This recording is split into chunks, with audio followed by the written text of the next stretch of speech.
My job is to serve his kingdom and to... That's a really good way to put it. And to expand the influence of his kingdom until my king returns. Yep. And I'll just double down, and you can comment, and I'll double down again, and then you can comment, and then I'll double down again.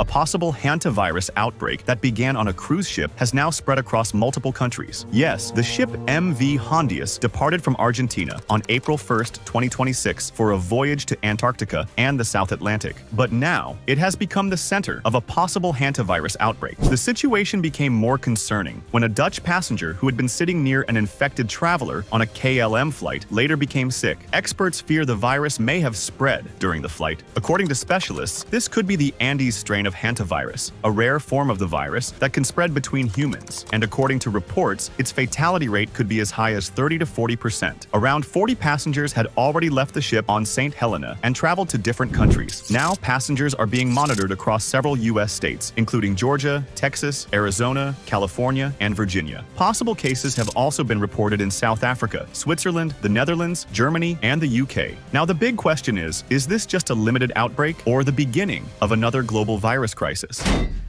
Well, Pastor Mark, hear me out on this. I think that we need to shut the whole world down. I think the church should close. Honestly, I think gyms, the park. I was just going to say I need to leave. I got to go get masks before they run out, and I got to get to Costco because I got to get the toilet paper while it's still available. Oh my gosh! Can you guys order some right now? Yeah. I think we need to shut down. This is COVID 2.0. It's over. Yeah. So in here, this is just fear. People go right to fear. And so you heard the word may have, possible, and there are reports. Mm-hmm. Nothing's confirmed. Which is nah. It's another way of a CYA. And so, yeah, I mean, in the COVID thing, I mean, we were being told like, this is the purge, the zombie apocalypse. This is the book of Revelation. It was less deadly than the flu. Yes. And it was like, millions are going to die in every nation. We'll be lucky to recover. And then in the end, you're like, some people got the flu. Mm-hmm. So yeah, this is just fear. But everybody is, because what happened with COVID, there was such an absolute gripping fear that caused people to be sharing and triggering bad news. Now everything is going to try to be the next. For sure. I wonder if the world would shut down again, if Americans would do it. Gen Z, a lot of people it was horrible for them. What happened in COVID, the years of, even here, the gyms were closed for like 6 months. The parks were closed. Like, kids don't even know how to smile because they just watch people with masks during their developmental years. Like, do you think the world could shut down again? So, I mean, if you're part of the World Health Organization, you're now taking your national sovereignty and you are surrendering it to a global body. Mm-hmm. And, as an American, that's terrifying. I want my government to make decisions for my country. I don't want some global collection of non-elected officials making decisions for my country and therefore me and my family. And so this is where I believe in national sovereignty and I believe in America First policy. And so the problem is if you go with a globalistic government and a political leader, let's say in the White House, and they join something like the World Health Organization and submit to it, now you're losing your sovereignty and autonomy as a nation. And that means rights and freedoms go away in the name of preserving and saving life. Well, in the last one, we learned it's just a damnable fault. It was a fraud. Mm-hmm. I mean, to this day, it's like, well, did they actually prevent? We're like, well, we don't know. 6 feet. That was made up. They literally said that was just like something that thought sounded good. But like made it up. And it's like, okay, so what we're doing is we're now putting fear in people. We're changing the course of their lives and their businesses. And also what that created was an absolute spike in national debt that then like you and your kids are going to need to pay off. I mean, these are major disruptors to life. And shame on all the pastors that bought into the COVID nonsense. I lost a lot of, pastor friends. Some called, and some were very well-known pastors. I won't name drop. They're like, you need to be the first to close and the last to open to set an example. I'm like, that's exactly the opposite of what we're going to do. I'm going to be not closing and put a Ferris wheel out front so that literally everybody knows that we're open and having fun. Literally. Yep. Yeah, I remember we were in billboard campaigns around the valley that we were open and we bought foam cannons for kids. Yeah. It was a good time. Well, and what happened at our church is if there would have been some sort of crisis, we would have addressed it, we would have responded to it, but it never happened. Mm-hmm. So what you do, you respond to real crisis, not fear. Yeah. Nothing happened. No one died. There was nothing happened. I mean, I was a year, I rolled through the whole thing. I'm shaking hands, I'm giving people hugs, I'm doing sermons, I'm doing men's. I changed nothing. And near the very, very end, I got COVID without any symptoms except for ketchup tasted like sulfur. That was it. And so I went up to the mountains and I spent a couple of days hiking. Mm-hmm. That was it. Yep. So I should have collapsed our entire church and not been available to minister to people in a time of need on the possibility that something might happen that never happened. Mm-hmm. That's not leadership. That's cowardice. 100%. And as something like this starts to unfold, how do you look at the information and discern as a pastor, a leader, a father, what your next steps are, what you take seriously, what you don't take seriously? Like, how do you make wartime decisions? So I did a little research after I played with the grandkids yesterday. So it was late and Bop was tired. So this may not be my best research. But here's how you get the hantavirus. Inhalant of dust contaminated with rodent droppings, urine, or saliva. Direct contact with rodent droppings, rodent bites or scratches. Guys, get rid of the rodents. Get rid of the rodents. If you guys, If you, cat included, just to be safe. Don't get be rid of the cat. Don't be licking rats. Yeah, don't lick rats. And then you're going to be okay. Yeah. And so, 10 people a year in America die of the hantavirus. So if you're like, you're going to get it. Okay, but what is it? Well, it's like the flu. Okay. Mm-hmm. So 10 people die a year. 20 people a year die of lightning strikes. Nice. 5,500 people die of choking. 39,000 die of car crashes, and 600,000 die of abortions. Gosh. So if you're really worried about something, be pro-life. Yes, and stop having random sex with people. Yeah, I mean, based on the numbers, in addition to wearing a mask, you should always wear a condom just to love your neighbor. You never know when you could, so literally, just mask up, northern and southern border, just play it safe. Make sure nobody gets pregnant, nobody gets the hantavirus. You'd save a lot more lives by always. You would, yeah. So there you go. So churches that are going to hand out masks, I guess you hand out condoms as well. Let's just play it safe for everybody. I like it. There you go. I like it. Yeah. It was wild. I saw on Twitter a well-known pastor this weekend was out of abundance of caution, we're going to mask up, and he had a picture of him in a mask preaching. So he already calling your church to masking. 3,500 times more likely to die of a car crash. So what he should have said is, out of an abundance of caution, we're getting rid of the parking lot. Mm-hmm. We're discouraging anyone from riding in a vehicle. Or touching anything you could choke on. Yes, and whatever you do, stop eating. From now on, out of an abundance of caution, we're only going to IVs and protein shakes. So guys like that are virtue signaling. Or they're just fearful. Or they've got a wife who's fearful. Or they've got a board filled with the worst people who are making them say things that are crazy. Yeah. Gosh. Yeah, I hope and pray we don't get back into... And I'll tell you, we're not. Yeah, we're not. Yeah, we'll keep it normal. We'll keep it normal. Raising kids during that season and... it was crazy. It was way worse everywhere other than America. Like, way worse. Well, we were in Scottsdale, which never had any restrictions. Mm-hmm. So people are like, how are you violating the law? I'm not in California, Seattle, Portland. They didn't restrict anything. You would have violated the law if you were still in Washington. For sure. I would have sued the governor. The governor would have arrested me. I would have been a super spreader, and that would have been Yeah. inevitable. Yep, for sure. Yeah. For sure.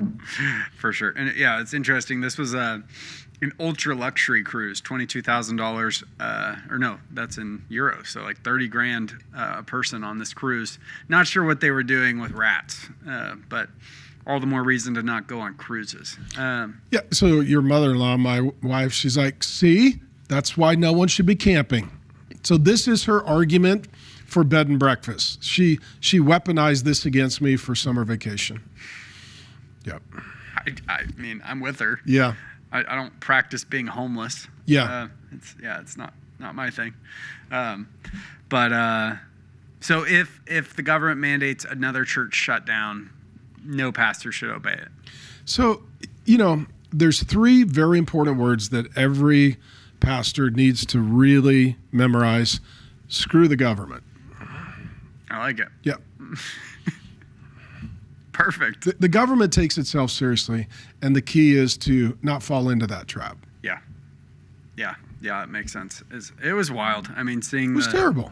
You always say fear and courage are both contagious. I said, hey, we're open, and bring your kids, and we're going to be normal.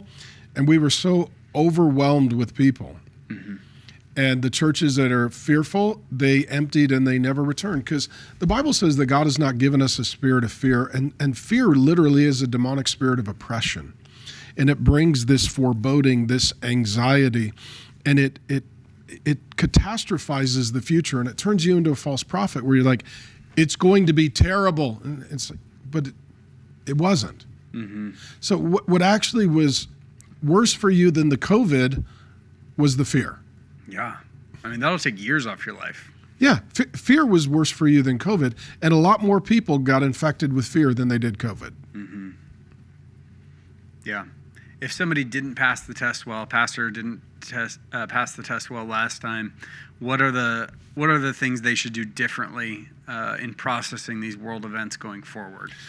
Yeah, so when the next thing comes, and they're trying, the Hantavirus are like, they're trying, every virus is like, trying to be the next. At some point, there'll be something. And the problem that we've got now is the media and medical experts have lost so much credibility that it's like the boy who cried wolf. If there really is a crisis, nobody's going to listen. Mm-hmm. That's the problem. Yeah.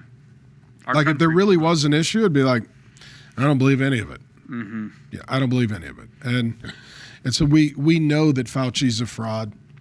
We know that certain industries completely profited off of this. And we know that it was a government overreach to take away rights. And once the government takes away rights, they don't like to give them back. No. Yeah, for sure no. Yeah, the whole... the things that are happening behind the scenes in the government are pretty wild. I do appreciate they're trying to expose more, explain more, dump files. But yeah, I heard recently that pastors are being accused of getting White House memos on how to talk about things like UFOs.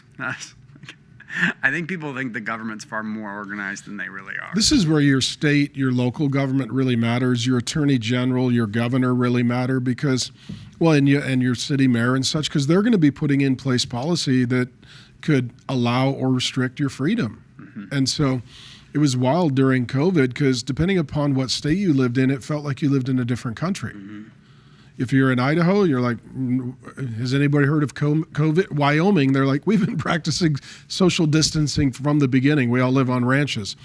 And then if you're in Portland or Seattle or San Francisco, you're living in a completely different country than, for example, Scottsdale, Arizona. Mm-hmm. I mean, my folks during the COVID, they refused to get the jab and they want to go out to dinner. But to go out to dinner, you had to make a reservation. You had to show up. You had to bring your Vax card and prove that you were vaccinated. You needed to sign in and present your driver's license as evidence that it was you to eat a meal. It's like, so now the government is going to take away all of my privacy and whatever happened to confidentiality regarding my medical. Mm-hmm. You need to forego all of that to get lasagna. Mm-hmm. It's wild. And that anyone would submit to that. Yeah. I don't. We had very few people at our church submit to that. It felt like a bubble because most of the people around us were like, "This is ridiculous." Yeah, we didn't do anything. Yeah, and feels like there should be a massive lawsuit for. There's so many people that are having heart attacks and all kinds of things as a result of getting the vaccine. Lots of young people even are having heart attacks. Well, and wherever the origination was. I mean, if it was China, like, can the world sue China? Because China shut down the world. I know. Causes some problems. So yeah, we'll see. Like you said, we will have something else. It will happen. Like Spanish flu was 100 and something years ago, and it wiped out 5% of the population. Like these things do come, and it's sad and it's hard and it's real life. But yeah, don't trust the government. Who should we trust? I think in as much as you can, what helped me during the COVID, air quotes, the COVID, were medical experts that loved the Lord and were in the church and would talk to me privately as a pastor in confidence, as opposed to just, doom scrolling on the internet or whatever the official statement is. And those were a lot of naturopaths and spirit-filled believers. And they were like, this is not tested. We don't know the side effects. This has been rushed to market. Yeah. Most people don't have the comorbidities. They're not in a high-risk category. Actually, for children, the psychological damage is greater than the threat of the physical harm. I mean, and so privately with those people, I was like, I was going to roll right through it. And now I feel very confident in rolling right through it. And so it's people that you know and trust that are in your church or community that love the Lord and are willing to have the off-the-record conversation that omits the government medicine, big pharma. It omits as well, like, all of the litigation and liability, and just have the conversation privately. Yeah, I don't know, abundance of counselors, their safety. Yeah, and they all said the same thing. And I was like, okay. Yeah, it's really good. Well, let's hope we avoid that happening now. This one is gnarly with a 40% alleged 40% mortality rate. But again, don't lick rat feces. If you see rat poop, don't put it in a tortilla and call it a burrito. I mean, it's just, and part of this is like, if you're in a place that is that dirty, or if you're that stupid, you're some form or fashion, you're going to have a life that has some pain. Natural selection, yeah. Yeah, I mean, the world is a bit of a self-cleaning oven. It's supposed to be, yeah. Yeah. We try to protect everyone from themselves. In the Bible, the remnant are the true believers who do not bend their knee, and instead they stand for their God. We're inviting you to join our remnant group here at Real Faith, and if you do so, we're going to get you a killer hat and my latest book, The Four Horsemen, on feminism, transgenderism, socialism, and Islam. And we'll get you in the remnant. Speaking of stupid things, so the woke version of the Odyssey, Pastor Mark, is coming out. And the guys really want to talk about it. So let's roll the clip and we'll jump into it. Seems like this year, things might finally be changing. Christopher Nolan has turned his gigantic quantum space brain away from discovering the secrets of the universe and assembled one of the biggest all-star casts in modern Hollywood for The Odyssey, a retelling of Homer's epic saga about the Greek king Odysseus and his decade-long journey to get home to his family after fighting in the Trojan Wars for another 10 years before that. Meanwhile, his wife has to keep the home fires burning and contend with the unwanted advances of men who want the crown. Anyway, stories don't get much more epic than The Odyssey. It truly is one of the great adventures in human history, blending together mythology, religion, monsters, and the unbreakable determination of the human spirit. And bringing it to life on screen is a challenge that will strain the very limits of modern filmmaking. Problem is that The Odyssey was originally written in ancient Greek, obviously, meaning that it has to be translated into English for it to be legible. And what kind of story you ultimately get very much depends on which translated version you reads. In this case, Christopher Nolan has publicly stated that he's a big fan of the 2017 adaptation of The Odyssey, which was translated from Greek by British writer Emily Wilson. Why exactly does that matter? Well, because Emily Wilson just so happens to be a hardcore progressive feminist who specifically set out to rewrite sorry, reimagine Homer's text through a female-coded, gender-critical, postmodernist lens. That is the version we're likely to get here with all its gender identity navel-gazing, and if that doesn't raise a few red flags, then let's take a closer look at that all-star cast, shall we? Elliot Page is also in this movie. As what exactly? No, a drummer boy maybe? Page is like 5 feet tall and weighs 90 pounds soaking wet, so I don't really see how they're gonna fit in amongst all those big Greek soldiers and terrifying monsters. Lupita Nyong'o is widely rumoured to be playing the Greek princess Helen of Troy, which if it turns out to be true would make about as much sense as Papa Asuido playing Severus Snape, but hey, what can I say? It's Hollywood, baby. Thank you, Rachel. Well, it's going to get a lot gayer, Pastor Mark. Yep. I mean, this we'll just get the dude from Bud Light and throw him in the mix. So it's not business, it's not entertainment, and it's not mainstream. It's not business. Woke progressivism is a secular cult, and the goal is not profitability, but to evangelize and convert people to worldview. Yep. So movies are selling worldview. Movies are sermons. When most people consume a sermon, they're actively engaged. With entertainment, you're passively engaged. So a movie is a sermon. It's a way of communicating a worldview. I read that they're going to dump like $250 million on this project. His most expensive movie ever. Shot with all IMAX cameras. First ever movie to have that happen. And so the goal is to wow you with technology while they convert you to progressive ideology. I pulled the stats. Thought you might find this interesting. I pulled up the top woke movies that have failed and how bad they failed. So Snow White this last year, $370 million all in between marketing and production. They lost $170 million. Does that include like going to platforms and on demand and international? All the money they brought in. They lost. Gosh. They only brought in $200 million from a movie that they spent almost $400 million on. Disney 2023, the Marvels spent almost $500 million and brought in $200 million. A $300 million. It's not a business. That's not a business. $300 million. I don't know if people can grasp the delta there. $300 million loss. Indiana Jones 2023, Disney, they $516 million. They only brought in $350 million. So a lot of these are Disney. All the Disney woke movies that have come out.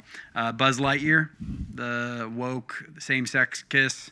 They cut, but there was still the lesbian couple in it. Budget $250 million, and they only brought in $200. It says they lost $106 million, so there's some numbers missing there. But just woke movie after woke movie after woke movie that just fails. Hundreds of millions of dollars just lit on fire to preach an agenda. But like Disney's a for-profit company, and It's you look supposed to around. be. It's supposed to be, and you look around and you see like Top Gun comes out, and it's like top grossing movie, and it's just like an alpha heterosexual, just a great Patriotic. Yeah, it's a great movie. That's what we're looking for, and they just keep delivering garbage and garbage and garbage. When is Hollywood going to learn? They're not, because they live in an echo chamber. So like if your last few decades of life have been, in West Hollywood and everyone is gay and everything is progressive and everything is hard woke, you don't have an accurate perception of reality.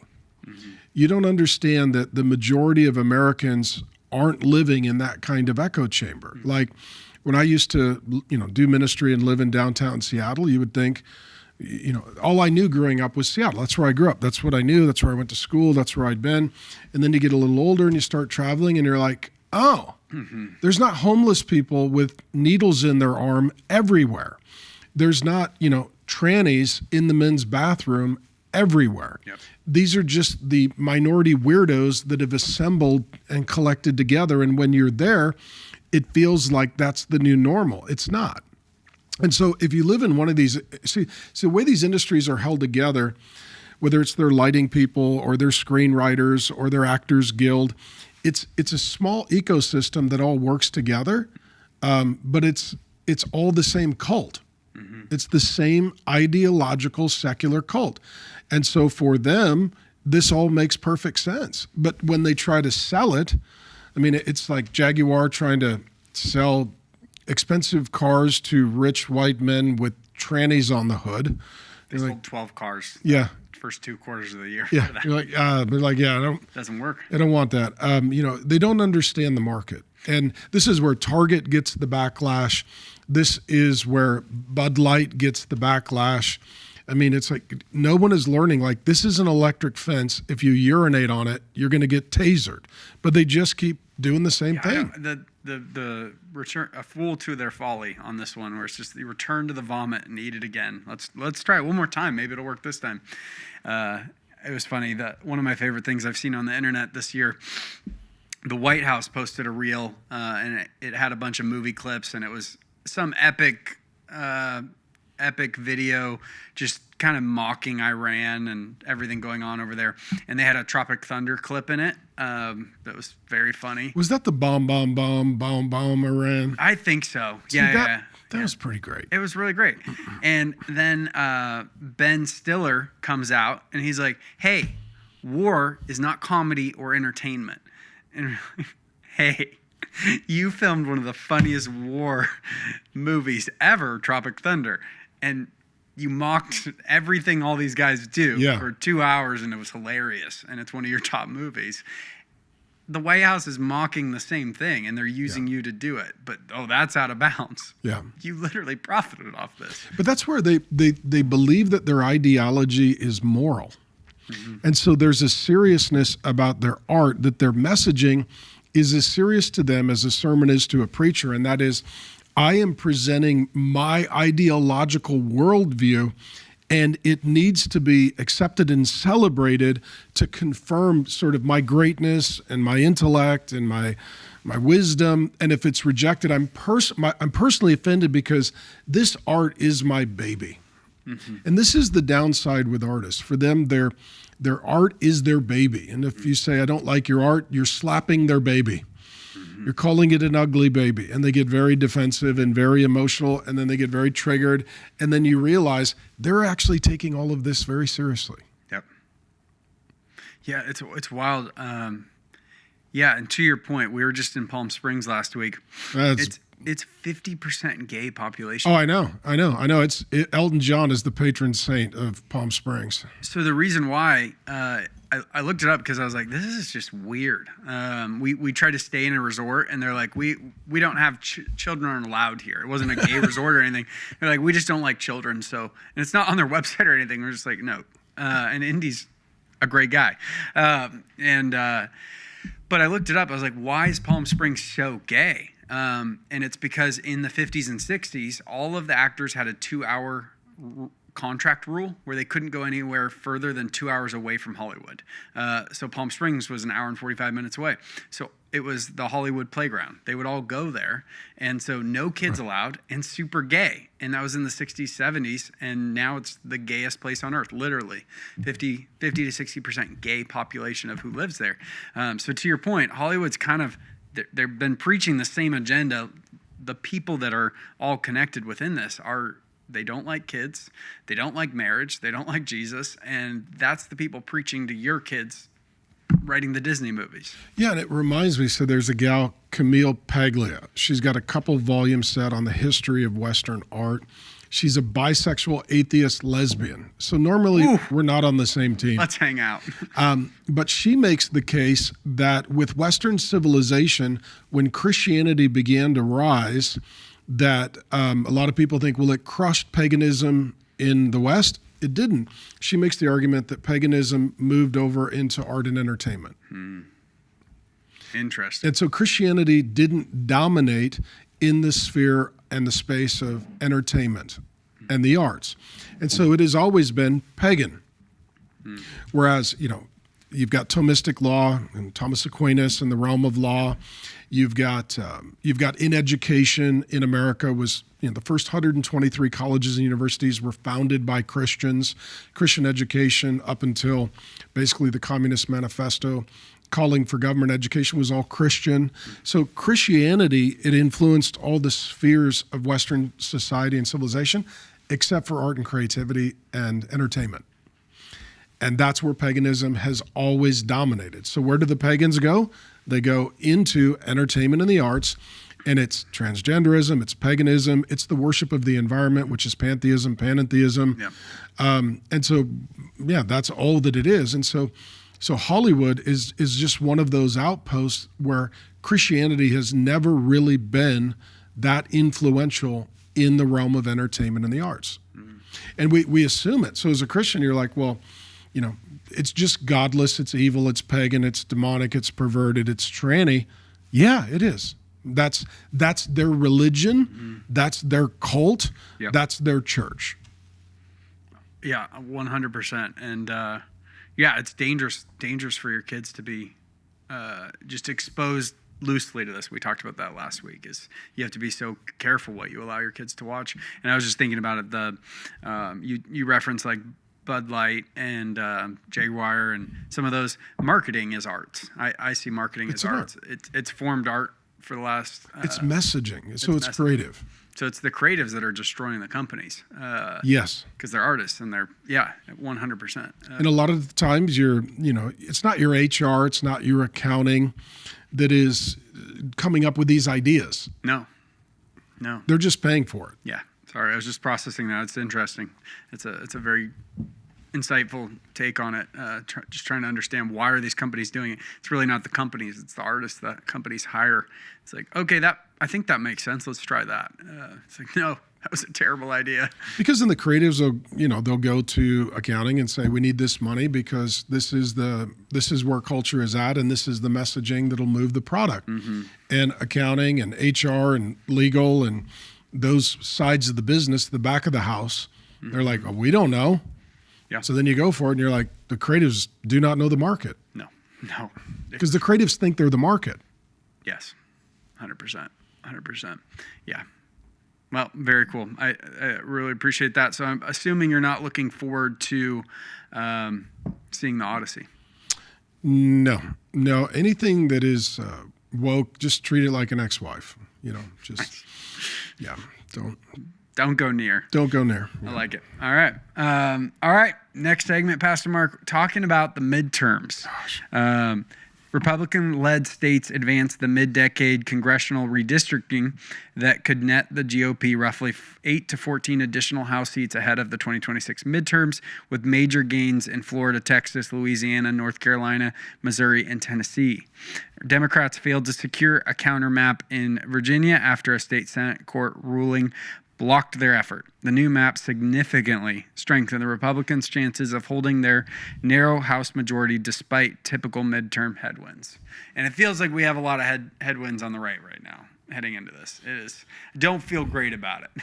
So with the midterms, typically people that are in the party that rules the White House are disincentivized to vote. Because they feel like, well, we won the election, our guys in the White House, we're good. So then the opposition tends to turn out in stronger force. Yep. And right now the hatred for Donald Trump is at a visceral high. And so the left is going to be absolutely motivated to get out to vote.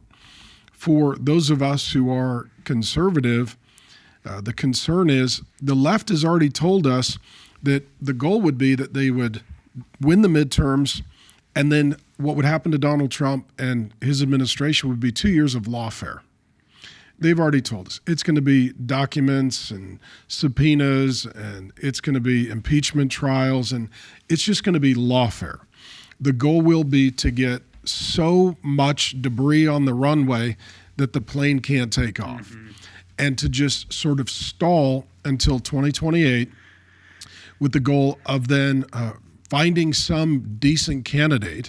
I'm not sure who that is. Newsom AOC. Yeah, Newsom AOC, which is like, okay, so we want to turn America into California. That's going to be a hard pitch outside of California. It is. And so then the goal is to get to 2028 in the White House. And they've already told us what they will do. Yep. They will open the borders. They will bring everybody in. They will make them citizens who are able to vote. And they will give them government programs to buy their vote. And then the country will get increasingly progressive until it collapses. They've told us exactly what's going to happen. That's the playbook. Yep. And so if you're a conservative, particularly a Christian conservative, you're like, that is the end of the country. Yep. That means eventually the rights are gone, and so is the money, and it's a collapse. Yep. 100%. And I'm hoping and praying that there's some aces up the sleeve of the right as we head into these midterms, which one of those I feel like just got played. They just cut the gas tax just now. So 20% off of, it will dramatically decrease gas for all of America right now, which is huge. So, but what we need to do, we need to wrap up the war in Iran. We keep winning. It's Well, crazy. we are winning. We win it a lot. Yeah, so 47 years of, state-sponsored terror and the taking of American lives. So, great, let's get rid of Iran. But, again, it's a stall tactic. Like, let's get this thing buttoned up as soon as possible and then get back to domestic issues in time for the midterms. And what we're seeing as well that is concerning is we're seeing deconstructionism has moved from the left to the right. And now we are seeing war on the right. We're not seeing war on the left. When you're the minority, you hold together. Yep. When you're the majority, you tend to go Lord of the Flies. And so now you've got Tucker Carlson trying to deconstruct the neocons. You've got Nick Fuentes trying to deconstruct MAGA. You've got Candace Owens trying to deconstruct TPUSA. And so on the right, you're seeing deconstructionism come in, and it is causing a lot of infighting and division. And so, can the right align for the midterms? Or are they so divided that certain people are saying, well, I'm not going to show up and vote because that would be a support of a part of conservatism that I don't agree with? And what I would say is the part of conservatism you may not agree with is still better than socialism. And mutilating of kids. Well, yeah, mutilating of kids, and then a half step from socialism to communism, which is what Vladimir Lenin said always happens. That people don't want to be communists, so socialism is the half step. And so it's like, okay, because the Democratic Party now, it's dominated by socialism. Yep. And so the Democratic Party of 30 years ago would be, they would be moderate Republicans today. And so what you're dealing with is, and I want my form of conservatism. Well, your option is socialism headed toward communism. So even if you don't get your form of conservatism, it's better than the option. Yep. So politics is not about idealism, it's about realism. Yep. It's never going to be quite right because we're sinners in a fallen world, but you're trying to get the best you can with the options you have. 100%. And yeah, this is a big win, getting more House seats, which is awesome. I was looking it up. 90% of the time since 1946, the president's party loses House seats. 90% of the time. And this has not been a great couple of years with the cleanup after Biden, and then everything in Iran, and I think a lot of Gen Z and millennials are pissed off about Epstein files and interest rates. So your younger generation are more concerned about domestic issues. Yeah. Is our government going to? Do we arrest pedophiles? Yeah. Can we get the housing market affordable? Can we have a family? Can I afford to fill up my tank? Yeah. I mean, it's some very practical, domestic issues that really are going to be on the table for the midterms. I was in California. Diesel was $8 a gallon. Everywhere. $8 a gallon. You know how many trucks have to drive through California from the port to bring anything. Like it was $8 a gallon. I Yeah, was like, and then the markup gets passed on to it will. everything. That's the problem. Any of the trucks coming out of port in California, all of a sudden we're going to see another big spike in groceries and all kinds of other things but I was like, $8 a gallon. Are you kidding me? Yeah, well, and we're in Arizona, so it's not as bad. But like my super truck only takes premium. I gassed up the other day, and I had to use 2 credit cards because it maxed out at 100, and I had to pull out another credit card and throw like $60 or $70 down to fill up. I'm like, if you fill up once a week, like now we're into the $600-700 a month for gas. I know. You feel it. I feel it. When I'm like, yeah, I mean, I'm older, I'm doing all right, but like, man, if I'm in my 20s, I'm like, this ain't working. Yeah. Well, and the only difference between us and California is taxes. So Right. diesel here is like $4. California is $8. That's all going to the government. So The premium was like $6.50. yeah.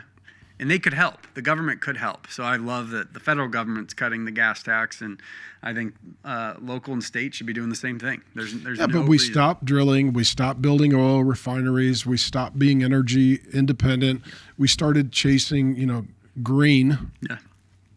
And I mean, even right now, if memory serves me correct, like we could be producing fuel off the coast of California, but the government there refuses to open facilities that would make that possible. And so you're dealing with state politics.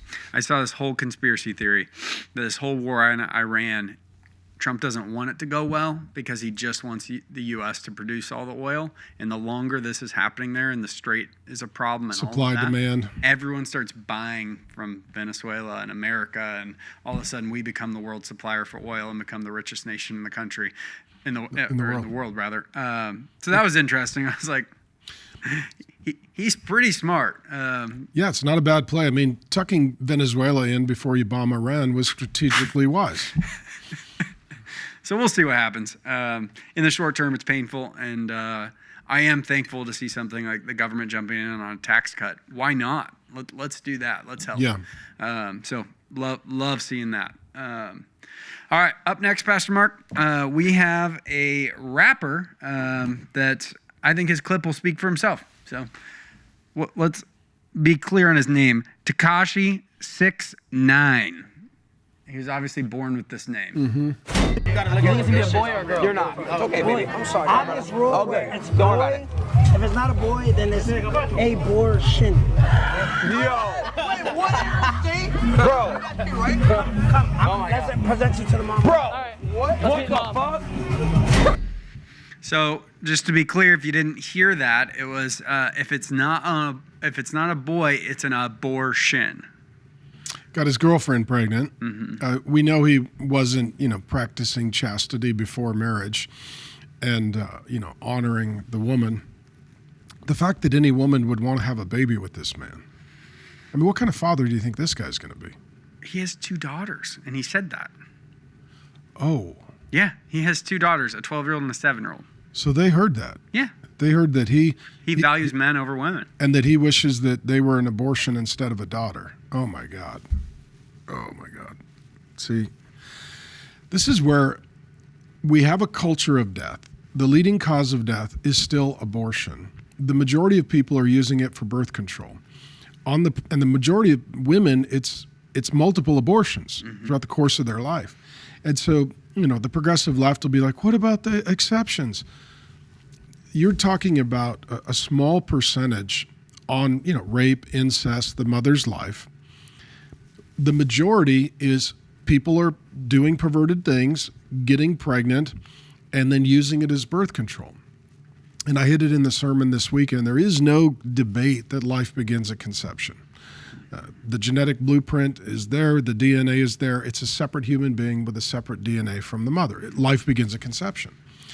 But now we're reaching a point where it makes logical sense that in a culture of death, if you can abort a baby, well, then you can shoot a president, you can commit a terrorist act, you can be a tranny who shoots up a Christian school or church because life has no meaning or value. And for someone to think this, let alone to say it, is just quite shocking. But it's indicative where a whole culture has gone, and that is life means nothing. Well, and the problem is he's an influencer, and so he's leading a lot of young people. And you're normalizing a statement like that. It's almost like the affiliate link to go buy the cold plunge you're using. It's like, yeah, I do abortion. That's what we do. If we don't get the gender we want, we kill the baby. It's not a big deal. It's just kind of a joke, and everybody kind of nervously laughed around it. And so you're normalizing abortion as just like, oh yeah, it's just of your daughter. Of your daughter. It's like you're as a father, you should be overjoyed that you're going to be a dad, and since apparently he's probably affluent and successful, you should be doing all that you can to prepare to protect and provide for that little girl. And I pulled up the stats from 1970 to 2010. That's during my lifetime. An estimated 105 million females were missing in China, 62 million, and 43 million in India. China and India account for 90% of the annual 1.2 to 1.5 million missing female births globally. Current estimates show China has approximately 11.9 million missing females, and India 10.6 million missing females due to sex-selective abortions. So when given the choice, most people prefer a son over a daughter. And when you look at this in China, you're looking at atheistic, communistic ideology. You're looking at that which is completely anti-Christ. And when you see this as well in India, they're saying, well, if we have 1 billion plus people, the girls don't matter. We don't value the girls. And it's wild because it's the feminists who push abortion. It's not empowerment if we're killing all the girls. And it's the women, it's the girls that are getting murdered. It's breathtaking. It's like we're encouraging women to kill girls, and we're calling it choice and liberation. This is where the father of lies has done an incredible job of deception. And you've said it before. The demonic Islam, whatever, is using. This is the ideology of Islam. Women. You can have 4 wives. You can beat your wife. And a woman is not considered equal to a man in things like testifying in court. And so, this is the same ideology of Islam, and that is that men matter more than women. It's wild. Do you believe that? Of course not. I believe that God made us male and female in his image and likeness, that we have equal dignity, value, and worth, and that men and women, though equal, are different. I have a left hand, I have a right hand. A husband and wife are different. They complement one another. They work together. There are things that the wife can do that the husband can't. There are things that the husband can do that the wife can't.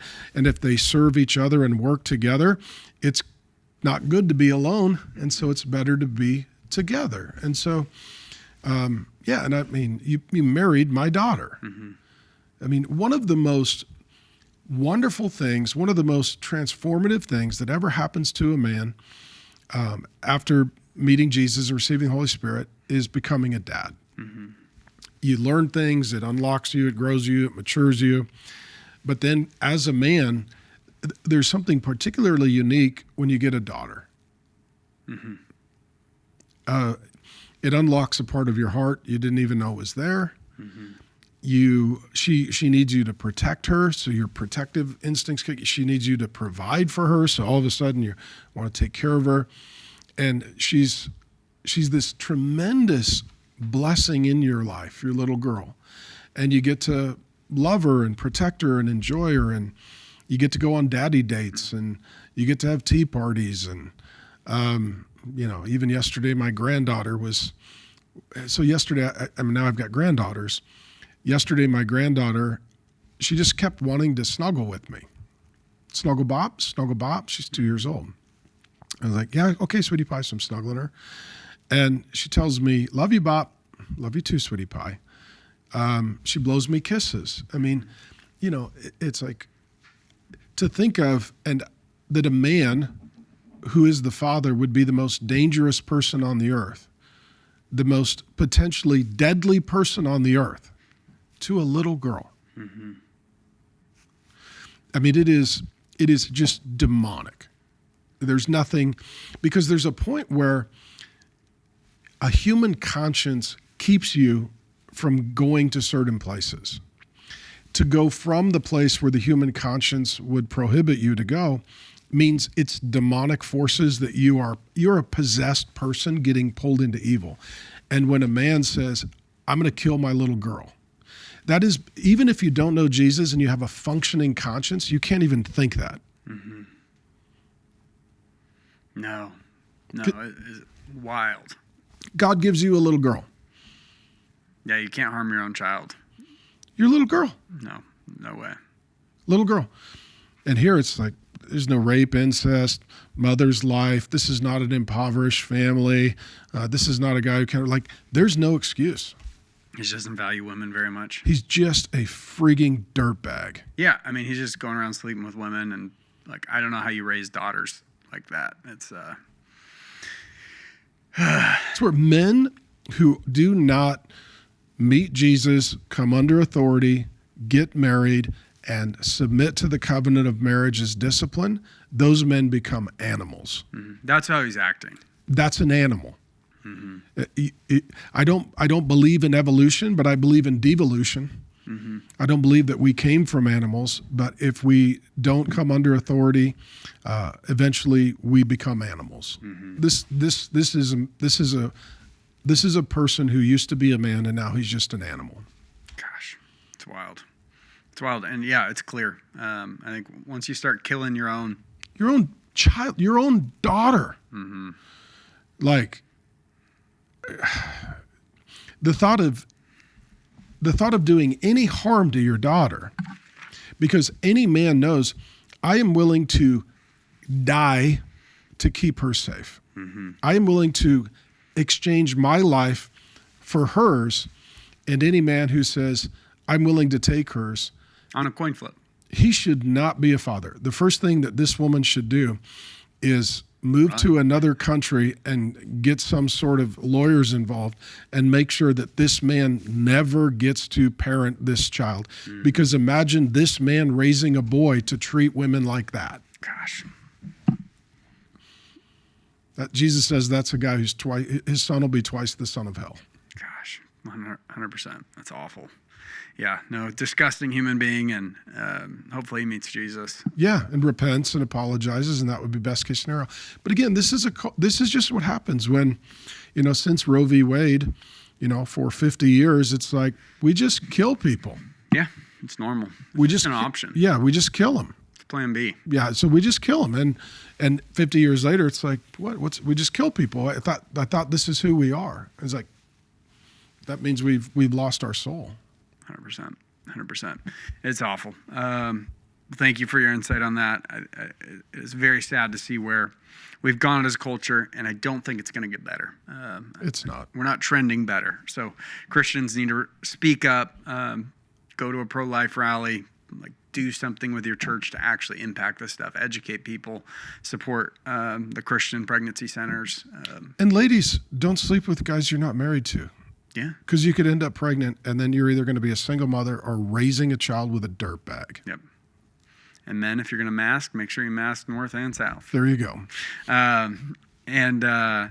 All right, Pastor Mark, we are. You don't actually believe that. You're not encouraging guys to sleep around. I for sure am not. I'm trying to keep you from don't get me in trouble. I sense the blowback. I was just trying to do a callback, but I see how I could have stepped. They clip this out, and they're like, don't clip this Pastor out. Landon encourages premarital sex and condom use. Just so you know, no, we don't. No, we don't.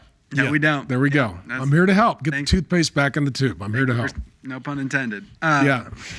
All right, so we're doing a mailbag segment, Pastor Mark, of kind of angry comments, questions, things people are asking from the last week's show. First one, lots of boomers are angry that they shouldn't watch, that they shouldn't rapture watch. Just curious what you think. You kind of hammered that last week, that a lot of people are checking out from their grandkids, not worrying about future planning, legacy, everything the Bible tells you to do as a Christian, and they're just like, oh my gosh, here's my checklist of the end times, and I think that one checks that one off. All right, there's the red heifer. We're good to go. So if you're young, you're planning your future. Like you are. You're like, we want to have kids. We want to build a business. We want to serve Jesus. We want to see our kids grow up. like you're planning a life. If you're older, a boomer, dispensational, and kind of wanting a distraction, a diversion, and a reason to check out and stop trying, eschatology, the end times. It's like, I'm not being irresponsible. I'm just doing Bible study. It's like, well, okay, let's look at your Bible study. Number one, you are studying things that are yet to happen, which means you're in now the same category as sports betting and gambling and day trading. You're just trying to predict the future. Yeah. Okay. Number two, you are taking a small sliver of Christian theology and Bible, and that's pretty much all you're studying. Yep. Now, and you're taking open-handed issues and you're moving them over to the closed hand. Now, we know that Jesus is going to return, the dead are going to rise, there's going to be heaven and hell. We know all of that. Now, it's a lot of is the 1,000 years in Revelation 20 mentioned 6 times? Is that literal or figurative? And is Revelation futuristic, things are going to happen, or is it a lot of apocalyptic language that is talking about things that happened, let's say, during the Roman Empire? In Daniel, was that futuristic or was that apocalyptic language for things that were happening during the days of Daniel? So godly people are going to debate all of this. You know, are you premillennial, postmillennial, amillennial? There's all these teams. At the end of the day, it hasn't happened yet. So the truth is, we could be wrong. Yep. And the fact is, arguing about it doesn't change it because Jesus will return whenever he's supposed to, however he's supposed to, wherever he's supposed to. So, and I do believe in the study of the end times. I've been studying the Bible for a very long time. But what you're seeing is, and this will offend a lot of people, dispensationalism dominates all the discussion of eschatology. Dispensationalism is a new interpretive grid for the Bible, and it comes to a number of very specific conclusions about eschatology in the end times that are new in church history and have yet to be proven. And what happens every time there's current events, they're like, I got it, I made the connection. So like, you know, let's say you believe in the more dispensational view. In Ezekiel, it talks about the Gog-Magog wars. And in Revelation, they'd say that's the Battle of Armageddon, and it's nations surrounding Israel.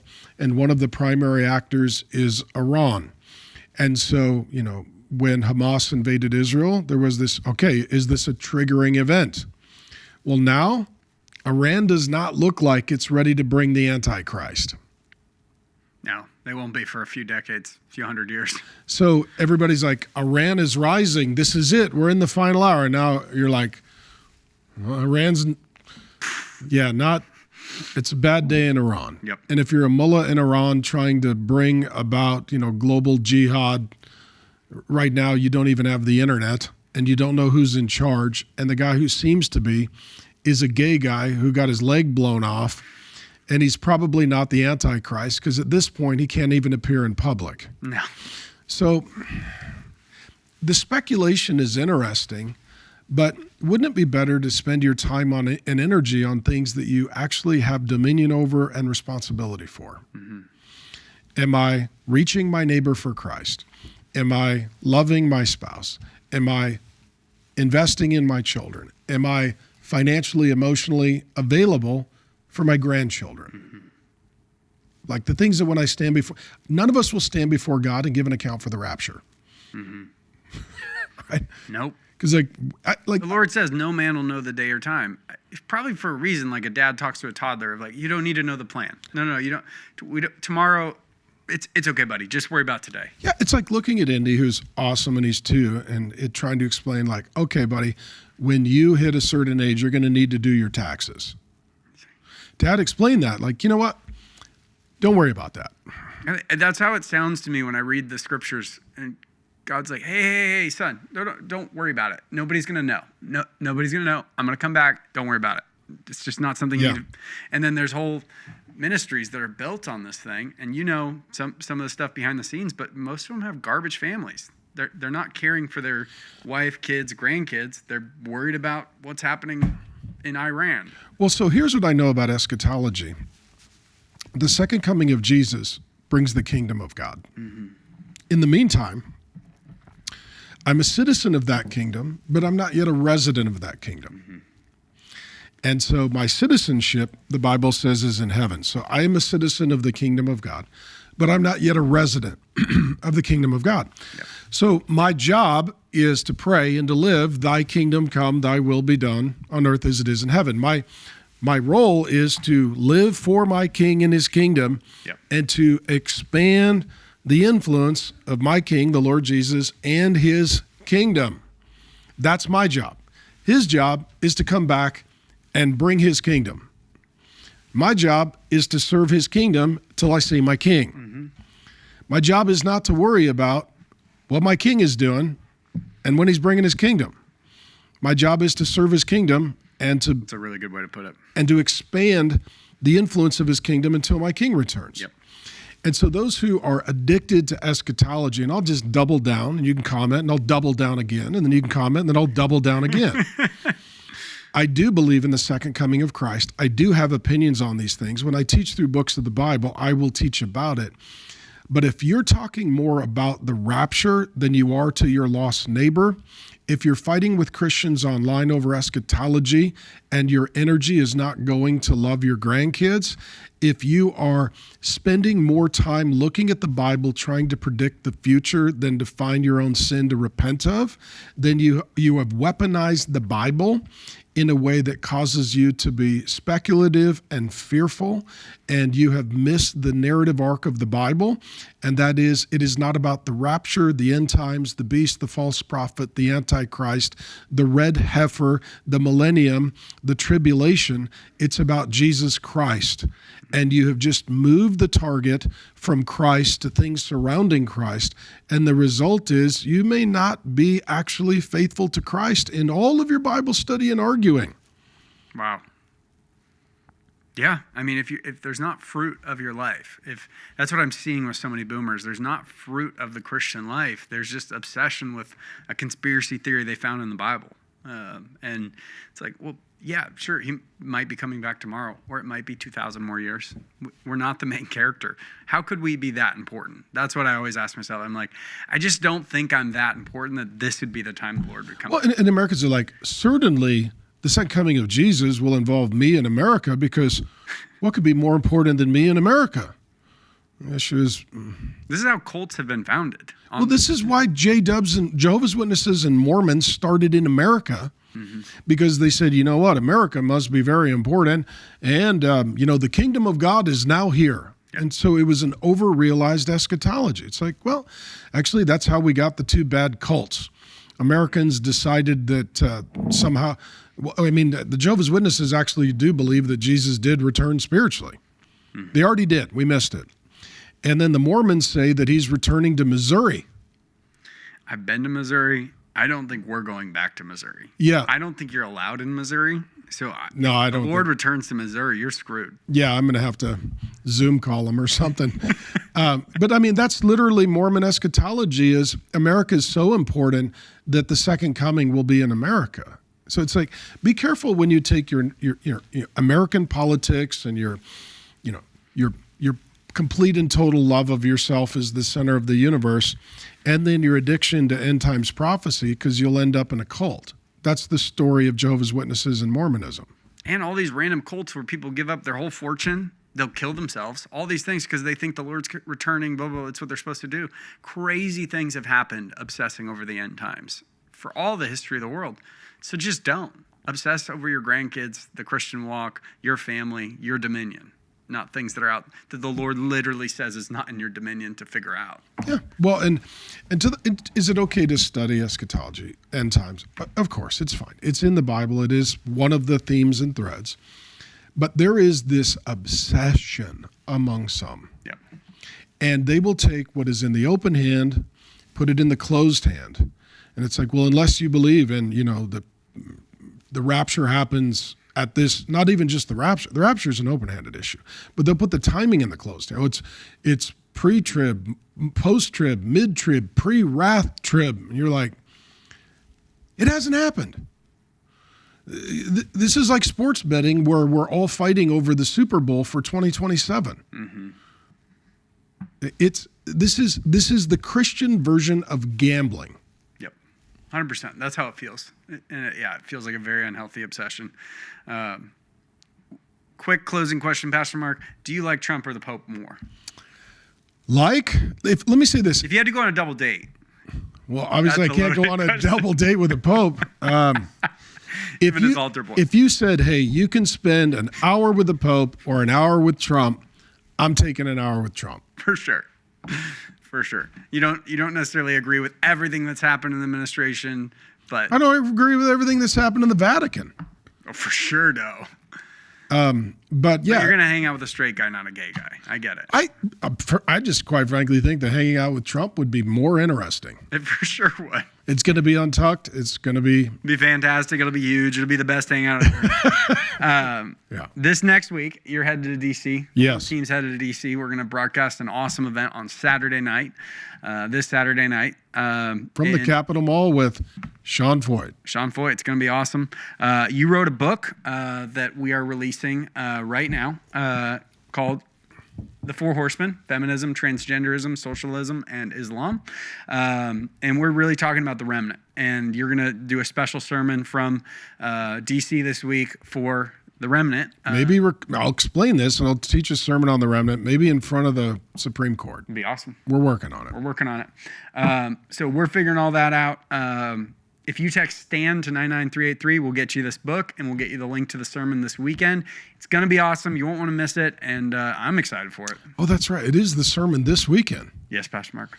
Oh, my gosh. So I fly in Friday, land, and like 9, 10, 11 o'clock, we'll film. Yes. And they'll get it on Saturday.